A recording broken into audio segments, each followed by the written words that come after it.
여러분, 매일 뉴스에서 여론조사를 접하고 계시죠?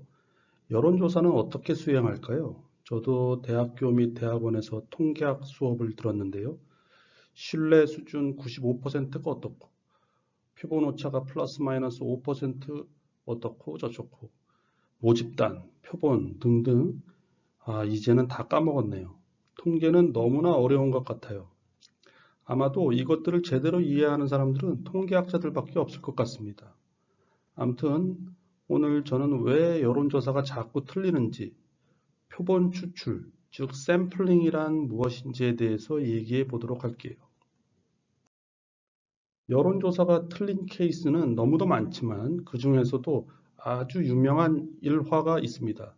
1936년 미국 대통령 선거가 있었는데요.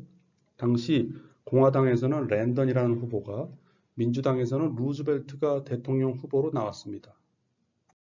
당시 미국인 수백만 명이 구독하는 리터러리 다이제스트라는 잡지가 있었습니다. 리터러리 다이제스트는 여론조사를 통해 공화당 랜던 후보가 57%의 압도적 지지율로 대통령이 된다고 예측했습니다. 대통령 선거 전에 리터러리 다이제스트 잡지사가 발표한 헤드라인 기사를 보시죠.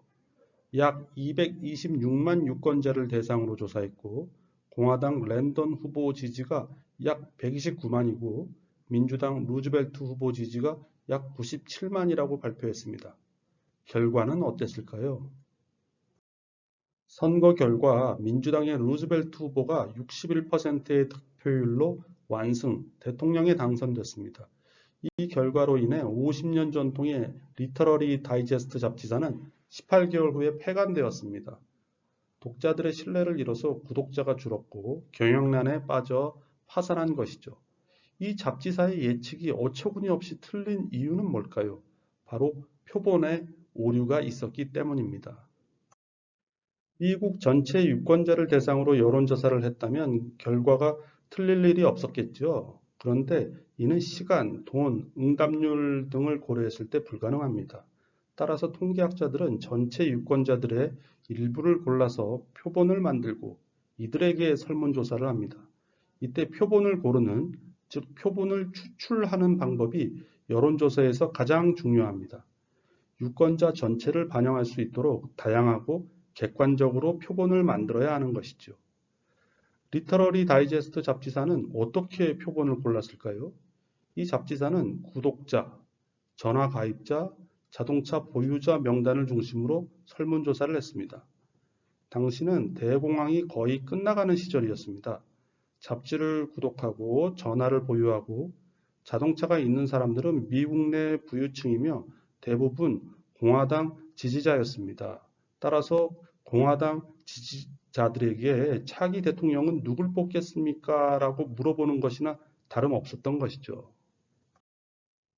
여론조사에서 표본 추출이 정말 중요하다는 것을 이제 아시겠지요? 여러분이 여론조사를 한다고 해볼게요. 여러분이 사는 동네에 새로운 도서관을 50억 들여 짓기로 했다고 가정하지요.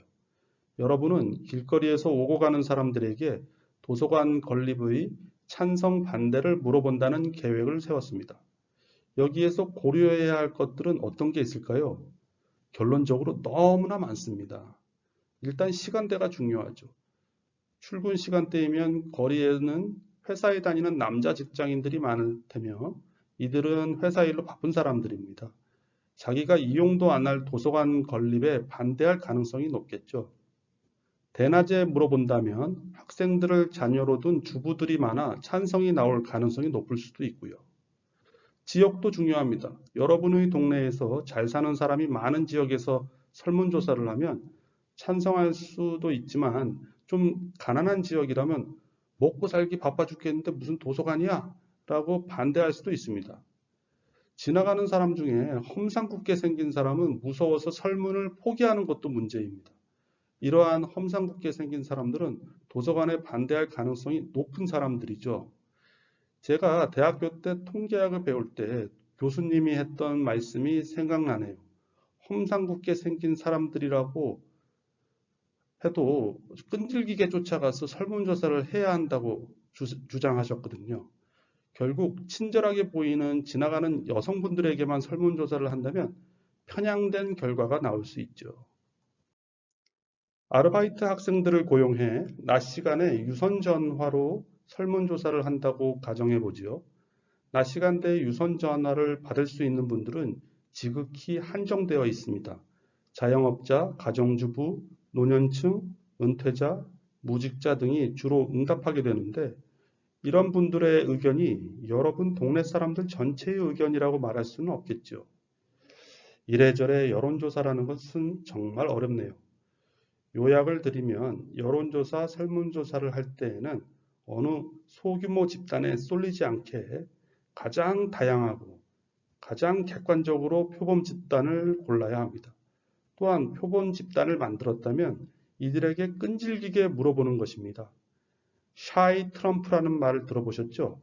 미국에서 트럼프와 힐러리가 대선 후보로 나왔을 때 전화나 대면 설문조사 시 트럼프를 지지한다는 말을 그야말로 쪽팔려서 못한 사람들이 많았다고 합니다. 이들을 샤이 트럼프라고 불렀지요. 따라서 선거 전에 했던 여론조사는 항상 힐러리가 앞서게 나왔습니다. 대통령 선거 결과는 어땠나요? 여러분들도 잘 알고 계시죠? 오늘은 여론조사에 대해 얘기해 보았습니다. 시청해 주셔서 감사합니다.